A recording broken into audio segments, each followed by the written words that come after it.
Hi, welcome to a new video about pharmacodynamics. Pharmacodynamics is the second branch of pharmacology after pharmacokinetics. We already covered two lectures about pharmacokinetics and we have one lecture about pharmacodynamics. This is the purpose of this lecture. As a reminder, pharmacodynamics is the effect of the drug on the body, which is the opposite of pharmacodynamics. How can the drug produce their effect? And that effect could be therapeutic effect or side effect. What are the mechanisms that these drugs can produce the effect on human being? There are multiple mechanisms such as a drug can change the enzymatic activity, and this is a very common mechanism of action of medications right now. Some other medications may change cell membrane permeability. Some of them may be combined with other chemicals and neutralize them, for example. And another mechanism is by inhibiting physiological function in the cell. Also, some drugs such as vitamins, hormones, iron, for example, can be used as a replacement therapy in case the patient has a deficiency in these chemicals. And finally, and this is the most common mechanism for many drugs, is drug-receptor interaction. We will give some examples for each one of them. Changing enzymatic activity, a common example is an enzyme called acetylcholinesterase. This enzyme is responsible to metabolize acetylcholine, which is on the left side right here, to choline and acetate. Now, this enzyme is a target for many medications that are called acetylcholinesterases, where they inhibit this enzyme, which means they will increase the concentration of acetylcholine. By increasing the concentration of the substrate, in this case acetylcholine, that means it will produce more effect than usual, and this is one example of changing enzymatic activity for some medications. During studying pharmacology, we will see a lot of mechanisms. An example for a drug that changed the cell permeability is the local anesthetics. If this is the plasma membrane, and this is a channel called voltage gated sodium channels, local anesthetics can cross plasma membrane and go inside this channel and just block it, which means it will block any action potential that will happen on that nerve. So that will change the membrane permeability, and thus it will produce its effects. An example of drugs that are given to patients to neutralize or to affect the other chemicals because of their chemical action are these pills. These pills are called antacids that are given to patients who suffer from burning sensation in the stomach due to gastritis or peptic ulcer. So these drugs can neutralize acidity in the stomach because the patient suffer from side effects from this acidity. So if the patient take these drugs, which as you expected, it will be alkaline, so it will neutralize the acidity and that will produce the function. Two examples will be given on drugs that inhibit cell function, and both of them are very important. Those two examples are very important in drugs nowadays. For example, we have some drugs can inhibit cell wall synthesis. And as you guess, a human being, we don't have cell wall in our cells. So now we can think about bacterial infections, and antibiotics some of antibiotics can use that differences between mammalian cells and bacterial cells, where they can target the cell wall and affect the function of these bacteria and inhibit their growth during infections. We have another example of inhibiting cell activity, which are drugs that can inhibit nucleic acid synthesis. And this is a common class that is used in anti-cancer medications. Again, when we study the lecture about anti-cancer medications, we will take some examples of medications that inhibit the nucleic acid synthesis. Finally, and the most common one, as I mentioned earlier, is the drug receptor binding or ligand receptor binding. We have many types of receptors in our body, and drugs can go and bind to these receptors and either activate them or inhibit them, that then they can produce their effect. We have two types of receptors. The first one is ionotropic or ligand gated ion channels, and example of them is what we call nicotinic acetylcholine receptors. So if this is the ligand and this is the receptor, as we can see it is in the plasma membrane, once the ligand is bound to the receptor, it will open that channel, that receptor which contains the channel, and that will let the channel to let ions either to enter the cell or leave the cell. In this example, sodium can get into the cell, and that will change the permeability of that plasma membrane, which then produce depolarization because of sodium get into the cell. The other type of receptors that can bind to drugs are called metabotropic receptors. And opposite to ionotropic receptors themselves, they don't have channels where ions such as sodium or calcium can go through. No, they do not have that channel. Examples of these receptors are G protein coupled receptors, as we can see in this graph. In this graph, this is the plasma membrane, and we can see this is the receptor and this is the G protein coupled receptor. It does not have any channel, as we saw in the previous type, the ionotropic receptors. So the ligand or the drug can bind from the outside, and once it's bound, it will make some conformational changes in the receptor itself, and it will affect what's inside the cytoplasm. And in this case, for example, this receptor, it's a G protein, where a G protein is bound to the receptor from the inside, and that's the aim of biochemistry lectures. It's not the aim of this lecture. And that will produce activation or inhibition of multiple messengers or multiple proteins inside the cytoplasm. We have many types of metabotropic receptors. We have many types of G protein coupled receptors, and we have many types of targets of these G protein coupled receptors.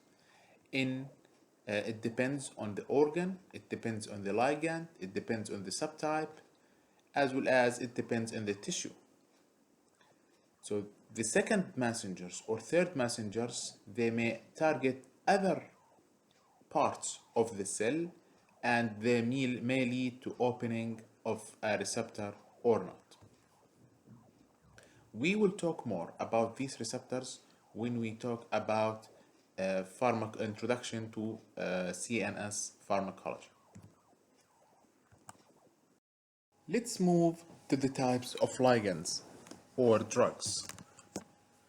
We already talked about types of receptors, ionotropic or metabotropic. And the types of ligands, we have many types. Today I will talk about only 3 types, and next time we will talk about extra types. So simply either agonists, antagonists, or partial agonists. And this graph shows the differences between them. If in the x-axis shows the dose of a drug, and in the y-axis we have the effect of that drug. So what's called dose response curve or dose effect curve.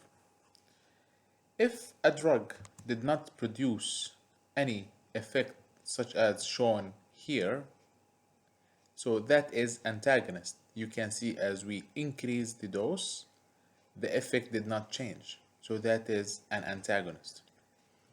If a drug shows a full effect, so that is an agonist. And if a drug showed partial effect, which is between the antagonist and the agonist, so then that's called partial agonist. So for example, if we have antibiotic that kills all 99% of the bacteria, so that is full agonist. If we have another antibiotic which kills 50%, for example, of the bacteria, so that is a partial agonist. And if we have a drug that does not produce anything to the bacteria, so that is an. Now, antagonist itself can be also classified into competitive and non-competitive.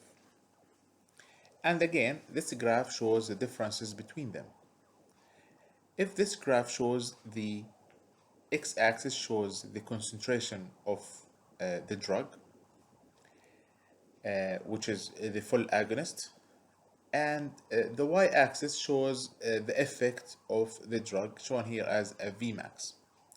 So in black right here, it shows the regular dose response curve of the drug without the presence of any antagonist. Okay, as we increase the dose of the agonist, the effect is increasing and until it reaches what's called the plateau. In the presence of competitive antagonist or competitive inhibitor shown here in red, we can see that there is a rightward shift of the curve because now there is a competition between the antagonist and the agonist on the receptor. But now we needed a higher dose of the agonist to reach the plateau. You can see right here that the plateau reached around this point. So at this concentration, for example, of the agonist. And to reach the same effect, we needed to increase the dose of the agonist to right here to have the same effect without the presence of the competitive antagonist. So competitive inhibitor moves the dose response curve to the right, but it does not move it downward. You can see that at the end, with a higher doses of the agonist, it reached the plateau. Compare that to the non-competitive antagonist, where now even if we increased the concentration of the agonist, now we did not reach the plateau because non-competitive means it went to the receptors and bound to them, for example, permanently. So there is no competition between the agonist and the antagonist because now the antagonist just stuck there and the agonist will never be able to bind to that receptor because now the binding site is occupied permanently by the antagonist. So now the number of receptors available for the drug will be decreased, and that's why we have a downward shift of the curve, of course, in addition to the rightward shift. This can be measured by something called the ED50 or the KD, or in this curve is the KM. So it's ED50 or KD mainly, that's most commonly used. And the definition of this KD or ED50, effective dose 50, is the dose of the agonist that produces 50% of the full effect. For example, if we have the plateau right here, 50% of the plateau, which is going to be around here, 50%, and we throw a horizontal line to cross all the curves. So the KD or KM of the curve without any antagonist is right here. But in case of competitive antagonists, we have to go further, and this is the KD in the presence of competitive antagonist. So there is an increase of the KD in the presence of competitive as well as in the case of non-competitive antagonist. So we needed a very high dose to reach the KD.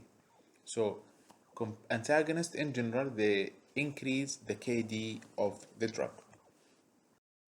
Now there are another two definitions that we need to talk about, which are potency and efficacy. Potency is the effect of the drug per unit of weight, which is the amount needed of a drug to produce an effect. And we already talked about in the previous curve about the KD, and that's usually the indication for potency. The efficacy, on the other hand, is the maximum or ceiling effect of a drugs after which there is no increase in response even if we increase the concentration of the drug.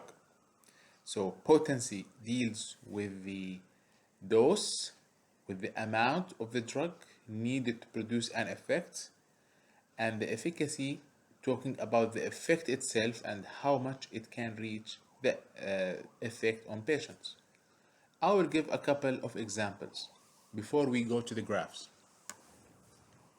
Now, we know already there are two medications over the counter. One of them is ibuprofen, and the other one is diclofenac sodium, or its trade name Voltaren. So usually the dose that the patient take for ibuprofen or drug A is 400 milligram, and the regular dose for Voltaren is 50 milligram. So if a patient take this one, drug A or drug B, they will produce the same effect. But because Voltaren, drug B, is at lower amount, so it's 50 milligram compared to 400 for drug A, so in that case we call drug B is more potent compared to drug A because it needed less dose to produce the same effect of a drug A. However, if we have a drug A may produce more effects and a better effect to patients at the same dose, equivalent to drug B, so we say that drug A is more efficacious than drug B. And I will show this in multiple curves in the next few slides. So again, this is a dose response curve or a dose effect curve, and where the x-axis we have the dose of the drug, and in the y-axis we have the effect of the drug. We have here two examples of a drug A and drug B. In these scenarios, both drugs reached the same ceiling. We can see both of them produce the ceiling. Some of you may say, well, we don't have enough dose of drug A to see if it can go up. That's completely right, but we can see that there is some sort of flattening of the curve right here. So, but your comment could be right. But according to what we see right here, both of them reach the same ceiling effect, so both of them have the same efficacy. But when we go 50% of that effect to measure the KD, this is the KD of drug A, and this is the KD of drug B. So here we can safely say that drug B is less potent compared to drug A because we needed a higher dose to produce. The next graph, which is showing the differences in efficacy between two different drugs that you will study later. Now you can see the ceiling effect of drug A is right here, and the ceiling effect of drug B is right here. So we can safely say that drug A is more efficacious compared to drug B. And if you want to measure the KD as well and to measure the potency, if we go to the ceiling effect, which is right here, and we go take 50% of that, which is going to be around here, and we take a horizontal line, we can say this is the drug A KD will be showing right here, and the KD for drug B is right here. So again, KD of drug A is less than KD of drug B, and that's what's called drug A is more potent than drug B. This graph is from Lippincott. Also, we can see differences between efficacies and potencies between different drugs. So, drug A is the most potent, and drug A and drug B are the most efficacious compared to drug C. Let's talk about another subject, which is therapeutic index. A therapeutic index is a measurement of drug safety. So there is an equation that explains the therapeutic index, which is therapeutic index equals the TD50 or toxic dose 50 compared to ED50. We already know what's ED50, which is similar to KD almost. It's the 50% of it's the dose of a drug to produce 50% of the effect. TD stands for toxic dose, which is the dose that produces 50% toxicity in humans. So if we give the drug to 100%, so the dose that produce of that drug a toxic effect on 50% of those patients, so that's called TD50 or toxic dose 50. So measuring the toxic dose and compare that to effective dose, so we can have the therapeutic index.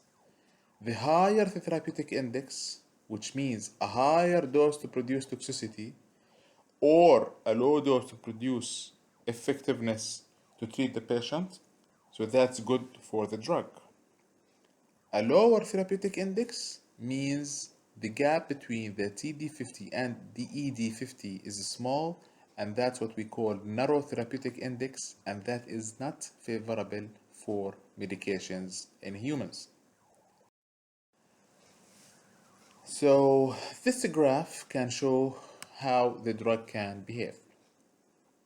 These three curves represents different effects for the same drug. So it's the same drug given at different doses, but we measure different effects. If we are looking to the therapeutic effect of a drug, that's what we measure the ED50 from. So because that's on the therapeutic effect. So let's say you take a drug that decreases the temperature of a human body.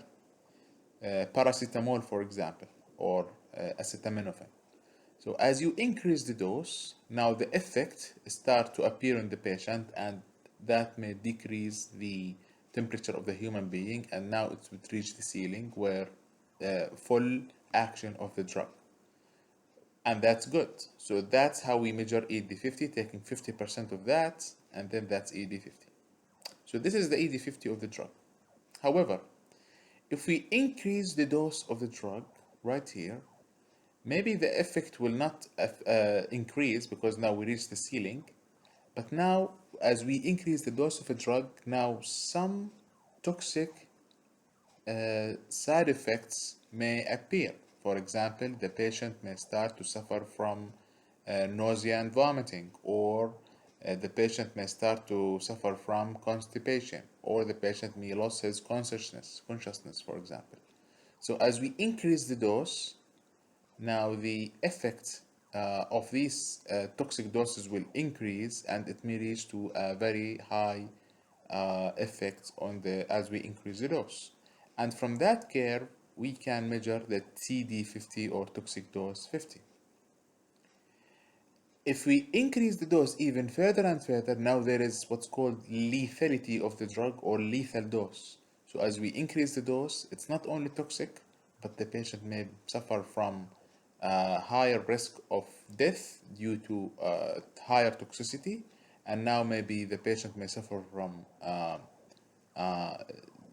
death. And as we increase the dose, of course, we increase the risk of lethality of the drug. And from that curve, we measure the LD50. Of course, we don't measure these things on humans. Usually, before we proceed into drug discovery, we usually measure these in rodents, in rats or mice, and take them. And so this is LD50, lethal dose 50. That's where it can kill 50% of the subjects. So if we want to measure the therapeutic index, so then we measure the TD50 over the ED50. Let's move to this graph where in the x-axis it shows time and the y-axis it shows the concentration of the drug into the blood. And as I mentioned earlier, the drugs behave depending on their concentration in our system.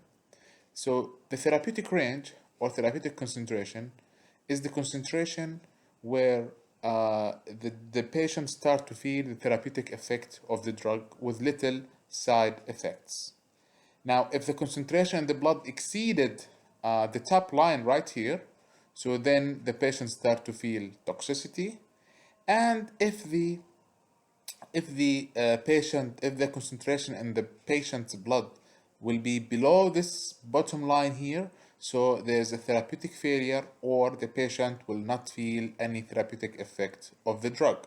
So our aim is to keep the concentration of the blood between these two lines, so to avoid toxicity, but also the patient will have therapeutic effect. Now let's finish up with some terminology that I want you to understand before we leave this lecture. So I talked about half-life, I talked about EC50, and I talked about KD. So half-life, as already discussed earlier, is the time needed to eliminate 50% of the drug from the system through the kidney or through metabolism in general. And this is dealing with the clearance of the drug. So this is half-life is associated with the clearance of the drug. EC50 and KD50 are related to the effect of the drug. It's not about the clearance, it's about the effect. There are some minor differences between them, EC50 and ED50. EC50 stands for effective concentration 50, which is the dose that produce 50% of the effect. KD, on the other hand, is the concentration or the amount of a drug that's needed to occupy 50% of the receptors. So the assumption from the beginning is that the more receptors is occupied, the more effect. So that's could be a general rule, but it's not always the same. And I don't want you to differentiate a lot between them. They are important in research, the difference between them, but they are the same in case the more receptors we occupy, the more effect we will have on the patient. But in reality, it's not necessarily correlated between each other. Again, I don't want you to differentiate exactly between them, but I want you to know that there are some differences between them. So in the future, if I say KD or EC50, I mean almost the same with no differences. Let's talk about something called tolerance, and we have two definitions of tolerance. Tolerance could be the decrease of intensity of response after repeated use. So the patient will take the drug for the first time, he will have full effect, but after repeated administration of that drug for many days, sometimes many months, this drug starts to lose its efficacy, and now the effect will be less for the same dose the patient took during the first exposure. So that's the first definition. And the second definition is that now we needed a higher dose of a drug to produce the same effect of the original dose, which is the same thing. So the patient will start, for example, taking 2 pills compared to 1 pill initially to produce the same effect. Now, there are some terminology regarding the tolerance. So there is something called pharmacokinetic tolerance, and that explains some of the mechanisms why some drugs start to lose their effectiveness with time. So from its name, pharmacokinetic tolerance, that means the metabolic enzymes in the liver start to mature, start to grow, and may have more enzymes, and that means the metabolism will become at higher rates, and thus the drug will be metabolized and degraded, and it will not produce the similar effect for the first time. So that's why it's called pharmacokinetic tolerance. We have another terminology called pharmacodynamic tolerance, and that is related, as you can guess, from the pharmacodynamics. So the receptors will not be able to respond for the drug dose as it was responded for the first time. So if, for example, the drug we give to the patient goes to the receptors we have in our body and start to produce an effect, later exposures, so after repeated administration of that drug, the receptors will not behave or will not respond similar to the first time the patient take that medication. So that's why it's called pharmacodynamic tolerance. And there are some explanations and some mechanisms why this could happen. One explanation is related to something called receptor down regulation. And in receptor downregulation, the number of receptors that are available for the drug to bind to and to produce the effect will be decreased. So the cells in our human body will start to adapt with the presence of the drug by taking down or downregulate the receptors that are located in their plasma membrane, and that will decrease the numbers of these receptors, and thus the drug will lose its effectiveness because we have less receptors that the drug can bind to. And this is called receptor downregulation. Now we have another term, it's called receptor upregulation. So let's say that a patient took a drug that targets receptor X, and the patient has, let's say, 100 receptors of receptors X. After repeated administration of a drug X, of a drug, now our body will start to adapt with the presence of a drug X by taking the receptors down of the plasma membrane. So rather than having 100 receptors, now we may have 70 receptors or 60 receptors, and that's called receptor downregulation.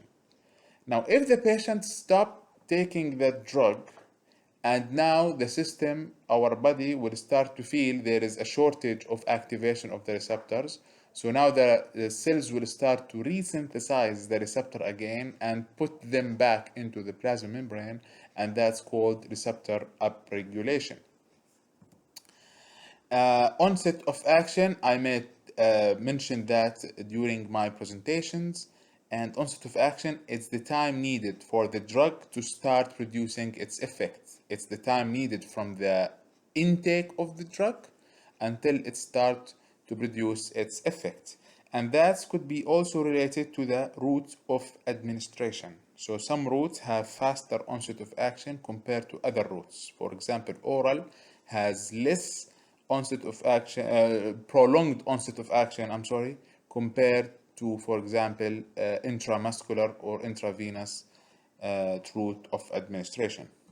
We have also the duration of action, which is the time that is where the drug will stay producing therapeutic effect before it is dissipated.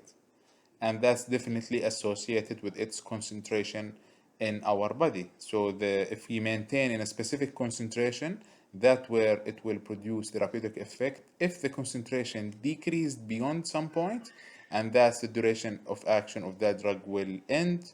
And some drugs have prolonged duration of action or long duration of action, and some drugs has short duration of action. With this, I would like to thank you for your follow-up. Please let me know your questions, and I'm looking forward to hear your feedback. Thank you all, and wish you the best.